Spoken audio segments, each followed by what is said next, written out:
Welcome to Driven, the Unscripted Success podcast, with your hosts, Mike Manino and Nariman Hamden, bringing you insights and stories on achieving personal, professional, and financial success.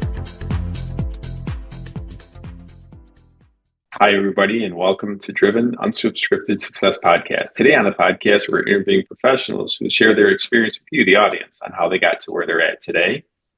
And zooming from the beautiful island of Palm Beach, Florida, is Todd. Todd, do me a favor, tell everybody about yourself. And we just had a conversation off air about where you're at today. We'll get to that, but tell everybody, where you're at, how you got to where you're at today.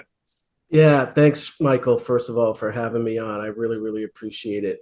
I've been in this business now for, almost 38 years, maybe a little bit longer. I'm kind of dating myself there, but I'm still young and energetic and taking on more responsibility. I got into this business many, many years ago. Sometimes I sound like a broken record, but it's the truth. Back in the late 70s, when Disney World first opened, my family took us on a vacation at Disney World, and we were one of the first families to ever stay in the Polynesian. Wow. And I think at the same time, the Contemporary was there. I think it was actually the Contemporary that came first and the Polynesian Village came second. And I just remember pulling up and walking into the lobby and seeing this magnificent display of cascading waterfalls and exotic birds and true Hawaii. All the employees were costumed in Hawaiian outfits, and I was very taken back. I was very young, and I thought, wow, is this Hawaii or is this Orlando, Florida, right? And they really made the dream come true, and that's what Disney is all about. And I talk about Disney all the time when I speak to our employees and associates. I think Disney is an amazing story and an incredible journey that they've had. But what it did for me is question how do they do this? How do they create this atmosphere? How do they costume these employees, and how do they take care of the customer? I was always mesmerized by that. And that really planted the seed in my head that this may be something I'm really interested in down the road. And let's just see, as we take family vacations and understand more, because I was young, how this really works. And that's how I got into the business. I always tell people I started my career on the outside and worked in. I was a doorman and literally worked my way outside in. But I had the opportunity along the way to learn about all the different disciplines that a hotel and or resort had. And I think that's the only way to learn is, I always tell people you crawl before you walk, no matter what stage of life you're in, whether you're in school or getting your first job or even in the C-suite, because you're learning every single day. You learn through other people, you learn through your peers and your colleagues, and you want to continue that journey and continue the learning, down the road. So it is an amazing business. It's a very volatile business that we're in. It's always the good, bad, and the ugly. And we've gone through great years in our business. We've ridden the wave, if you will, and we've also suffered, through the 9/11 scenario that actually is 2 days away. Then we had the recession back in 08 and 09. Then we had COVID. And now this year, we had the government shakeup, which, hurt our business a lot this year. So there's great ups and there's great downs, and you got to be able to, put that money away for a rainy day and make sure you come out shining. Agreed. Absolutely agreed. So you're in the hotel or hospitality business. What do you call yourself? That's what we do. We take care of our customers on the outside, and then we take care of our employees, which are our most important asset on the inside. So it's the hospitality business, also known as the hotel resort space. Nice, very nice. I noticed there's a lot of competition in that space, even wherever. Now, where are you guys at locally? Where are you at mainly? So I was president and CEO for my company for the last 6 years. I just left 2 weeks ago. But we had hotels really from, all of the Eastern Seaboard out to Texas, the Caribbean. And you said, yes, there is a lot of competition. There's a lot of competition between the brands, Hilton, Hyatt, Marriott, IHG, et cetera. And then there's also a lot of competition between management companies. Everybody's trying to get the same deal. And what makes you better at the end of the day. That's how owners and developers select your organization. At the end of the day, it's all relationship building. And you got to have strong relationships with the owners and the developers alike. Gotcha. So you become friends with developers when they build one. You're right in there. Yeah. Oh, look, there's a lot of ground up work. I love taking dirt and creating a building, and then after the building, you create a hotel. Because at the end of the day, a hotel is just a piece of real estate. It's what goes inside and what the personality of the building is, and that becomes a hotel through your leadership teams that you build, which is the general manager and their leadership teams, as well as all the associates. That's what creates the hospitality. Right. You get so is your hotel is part of the conglomerates that offer breakfast in the mornings and stuff? Oh, absolutely. I mean, Nice. it's a competition, right? Before, Yeah. you get, in some aspects, and you still can with the luxury end or the resort end, 30 plus for breakfast. But with the brands and the Hiltons and the DoubleTrees and the Hyatts, there's so much competition out there, and there's brand alliance from the customer, depending how they're treated. And you have all these different types of loyalty programs that each brand has. And that's how you obtain your free breakfast in the morning. And Gotcha. a lot of people don't even eat breakfast anymore, but there are a lot of business travelers that do. I try not to too. I'm in that category. I just for a while I haven't eaten breakfast, and then Yep. I try and watch weight and exercise, and it helps out a lot. Exactly. Look, a lot of companies today are given the credit, right? So it Yeah. may be a free breakfast and maybe, $12, $15 F&B credit, depending on, your loyalty status with the brand. Gotcha. So what sets you apart in your industry from everybody else? So the one thing is, when I started the company was, I was with Ritz-Carlton out on the West Coast earlier in my career. And I remember how scripted we were. And we were always told how, what, and when to say it. And honestly, I didn't like it because I felt we were robotic in our response to the customer, and you weren't genuine.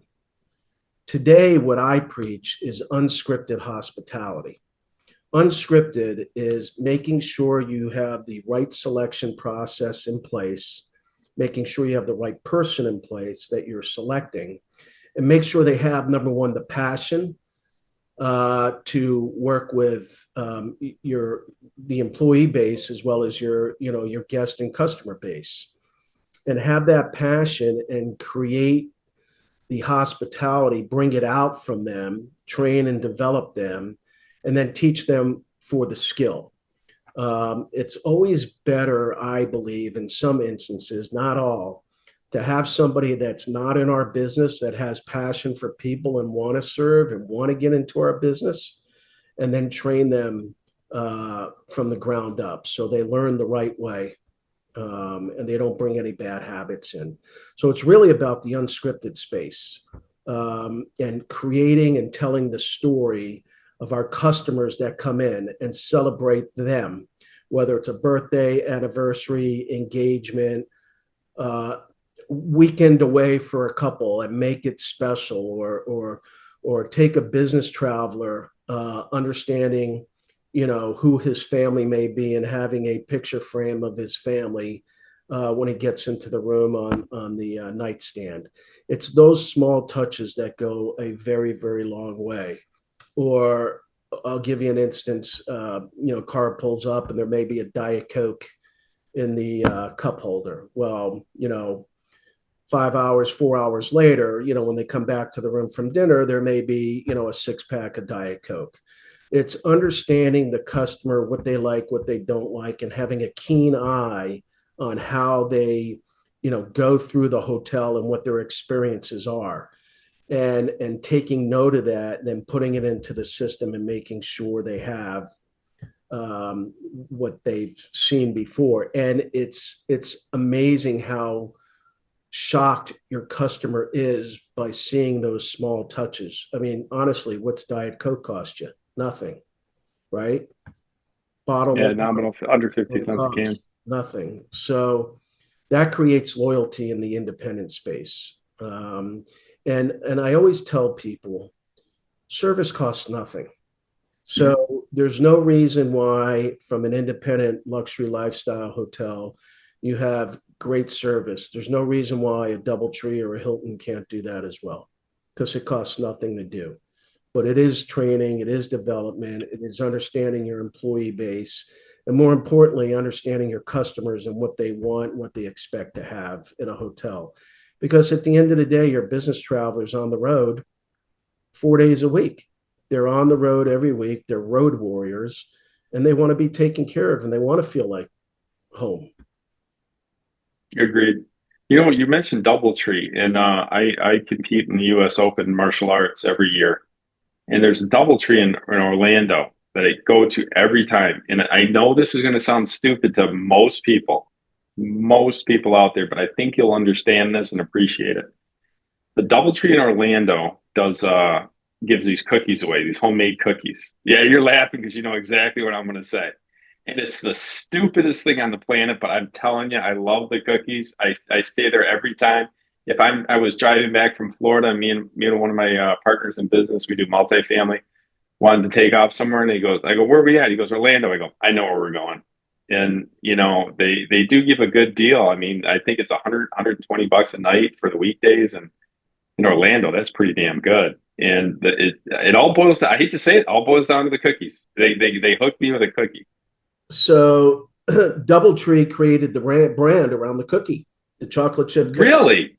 I didn't know that all of them do that. I thought it was just that one. The cookies. Not all the time, but Okay. A lot of the time. That's what created DoubleTree today. And there's some very successful DoubleTrees out there. Look, I think $125 rate is great, but I'm going to be honest with you. Some DoubleTrees can get, $240 plus. It just depends on the location, whether it's a resort or whether it's an airport hotel.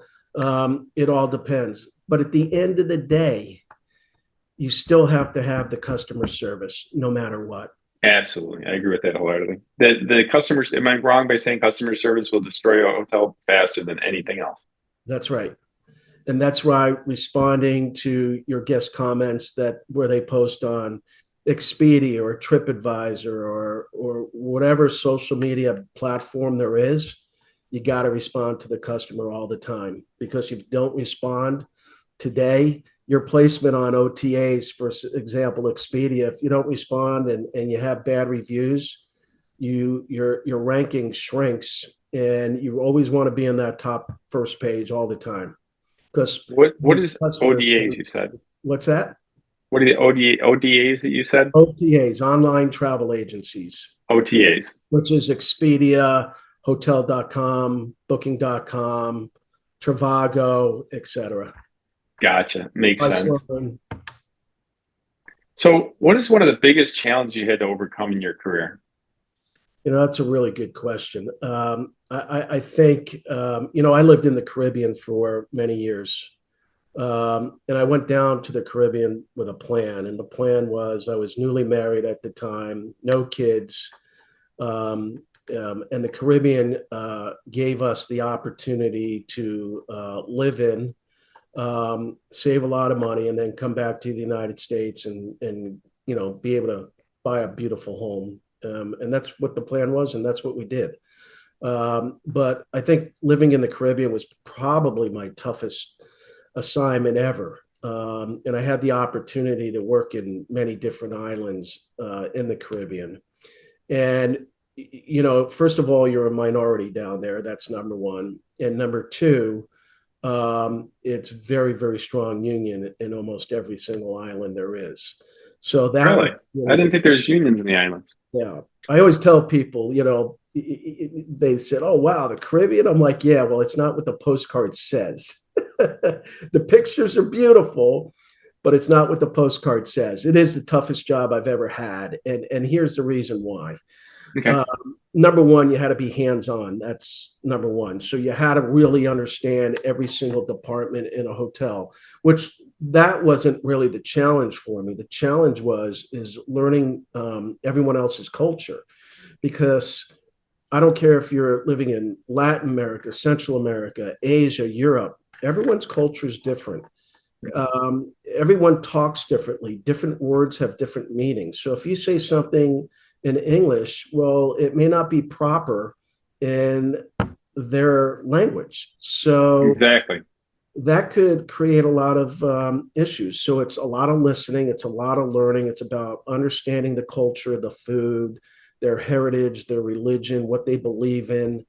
And I loved every minute of it. But it was definitely the toughest job I ever had. And I love working in the Caribbean. The islands are amazing. Yeah. It's a great office to have. Yeah. Could only imagine. I went there to visit once or twice, but that is super cool. You've had a lot of trials and tribulations. How do you deal with taking risks and rolling? Tell me one of the times you rolled the dice and it worked out for you.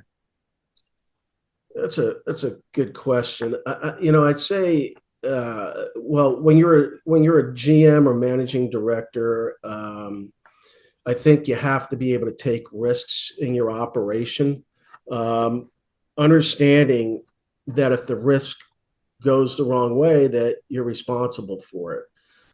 Because when you make decisions as a leader, there's obviously, ramifications from that. But as a leader of an organization, I think risk taking is very, very important, because you're trying to make an organization extremely successful. And you have to understand, when you take a risk, what lies in between there and how do you get to the final result, right? There's a lot of things in our business that don't go right every single day. And I always tell people, if you want to be in our business and you want to have a great career and not do the same thing day in, day out, well, you found the right place, because there's so many issues that arise, not just with the asset or the building or the mechanical, right? But guests. There's guest issues all the time, and it's the way that you rebound from the customer that makes the hotel successful and the customer feel real good about themselves that they're staying at your hotel. So, but there's always things with your employees that may not go right, or they need help, or they need assistance. And that's the challenge of our business, is being able to have the answers immediately and being able to react to them very, very quickly.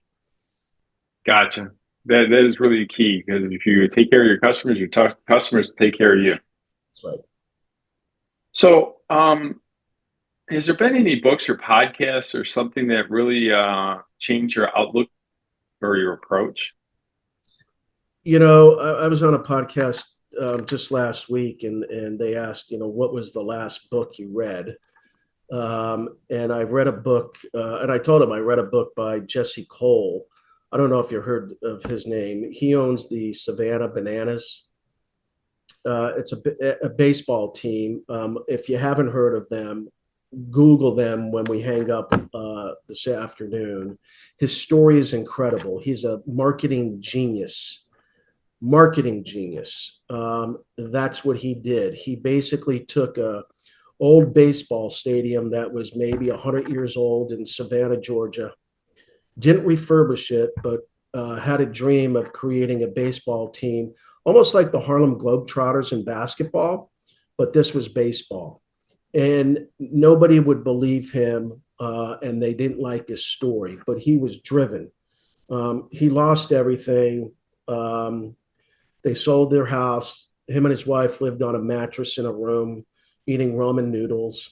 And he didn't quit, and he never gave up. And long story short, today, the Savannah Bananas are probably one of the most successful businesses in America. He's been on ABC, NBC, CBS, Fox, CNN, CNBC, MSNBC.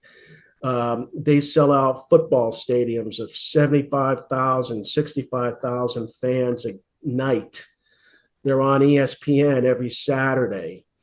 And the way he was able to do this was he took young gentlemen that couldn't possibly play in the major leagues, or that maybe played in the major leagues or AAA or AA baseball or right out of college, and he created a show.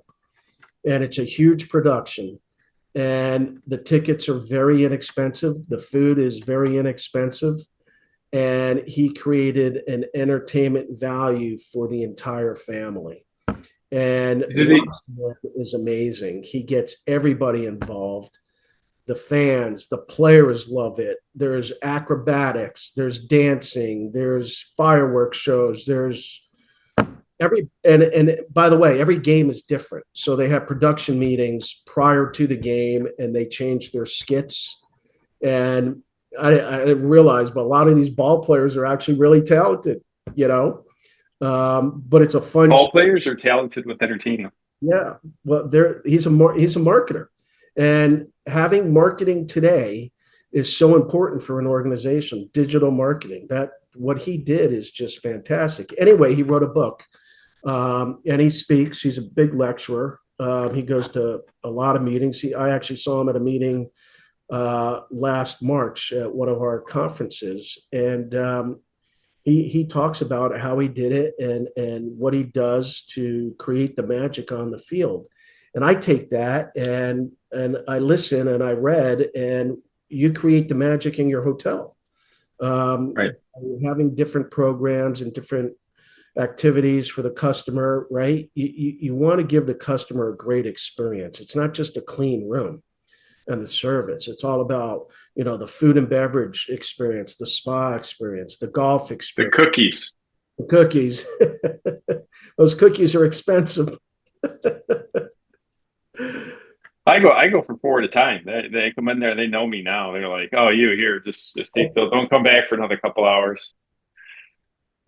So they really do enjoy me when I go out there. It's an easy way to make their customer happy. That's it. Sounds like things are going pretty well for you financially. Wondering what you do to create passive income. Have you ever done anything like that? How'd you do it? I don't do anything for passive income at all. No.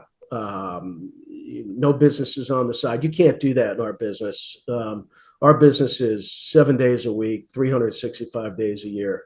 Yeah, that it is. You have no days off, do you? 2:00 in the morning, and I answer. And I say, this is not a wake up call. What's going on? So, yeah, it's very, very hard to do. I agree with you wholeheartedly. I ran a couple of restaurants, and that was tough enough. I couldn't imagine 24/7. Exactly. Hey, real quick, wondering what you got exciting, what your plans are, what exciting plans do you have for the next 6 to 12 months? So I'm working on a couple different opportunities here. I love development. I love resorts. I love the big box hotels. I like a lot of moving pieces. I think when you get to a point in your career and you're pretty much done almost everything there is in a hotel, in an organization, I'm really looking forward to getting into a lot of mixed use things.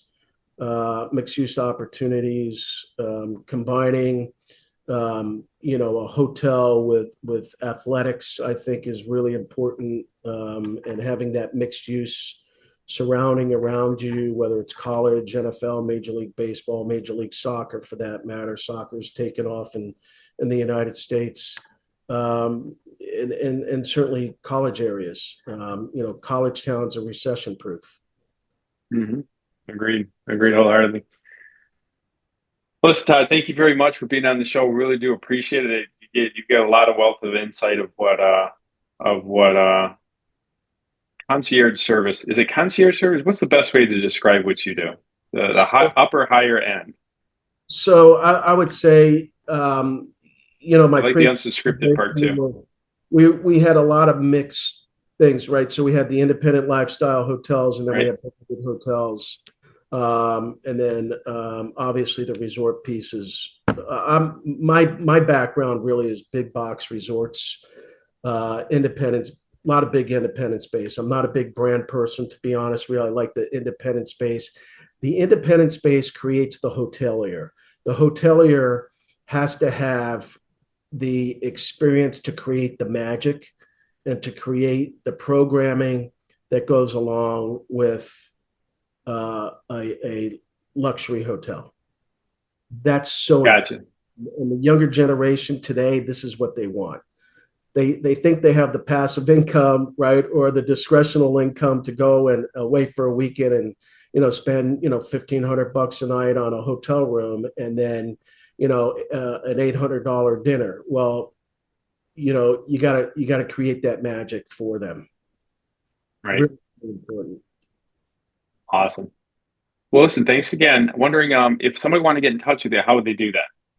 So my personal email is Seminoles, Seminoles, like Florida State Seminoles, Seminoles, Florida, FLA at outlook.com.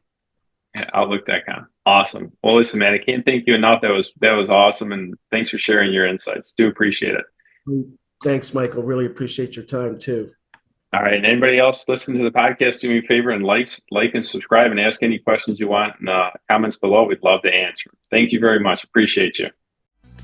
Thanks for listening to Driven, the Unscripted Success Podcast. Want to share your story? Apply to be a guest at drivensuccesspodcast.com/guest.